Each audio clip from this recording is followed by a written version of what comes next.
Hi everyone, this is Sue Parks, the CEO of Orange County United Way, and I'm here today with our weekly pandemic relief effort update.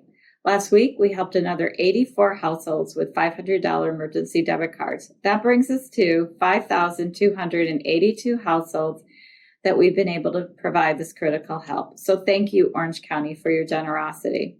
Today, I thought I'd focus on another area of support we're giving through the pandemic relief funds, and this is around education.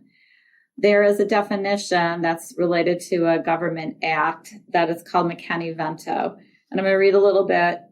Involves children and youth who are sharing the housing of other persons due to the loss of housing, economic hardship, or a similar reason, are living in motels, hotels, trailer parks, or camping grounds due to the lack of alternative adequate accommodations, are living in emergency or transitional shelters, or abandoned in hospitals. So today, I'm going to focus on this population, primarily those families that are living in hotels and motels as they're getting through this terrible crisis. So obviously, they were struggling anyway, and we want these students that are in these situations to continue their education and graduate. So we reached out to Project Hope Alliance, which is a wonderful service provider here in Orange County that works with this population to learn about specific needs. And what we learned is, as I hope you've heard, that the school districts are doing a fabulous job with Chromebooks and Wi-Fi jetpacks to help individuals, families, students that needed help with technology during the remote learning. But there's one piece of equipment that all of us take for granted that isn't provided, and that is a printer. And think about all the ways you use your printer. Think about those families that have the parent is looking for a job and needs to print out copies of their driver's license, social security, a job application, birth certificate. You can name all the different reasons that official documentation is required. For the students, however, having a printer is actually part of problem solving.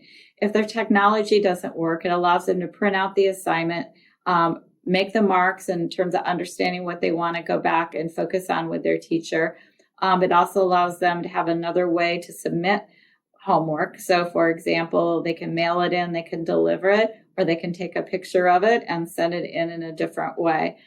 There are so many ways that we use printers. And what we were learning is these families were having to maybe go to the hotel office, and then certain hotel managers weren't allowing folks to do that maybe more than once. They'd have to find transportation and go down to a service provider to help them make copies.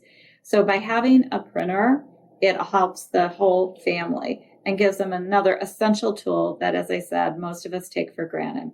We were able to provide funding for 75 of these families and with children in our schools, and we are so excited that we were able to do that. We also gave them some funds for extra ink too, because we know how important that is. So let me close today with our Dina Card quote of the day, and that is about taking things for granted. The things you take for granted, someone else is praying for. And that's from Marlon Rico Lee. And I can assure you, we're never going to take you all for granted. You've helped us do so much to help so many. And thank you for your continuing support. If you want to learn more, please go to unitedwayoc.org. And again, thank you, Orange County.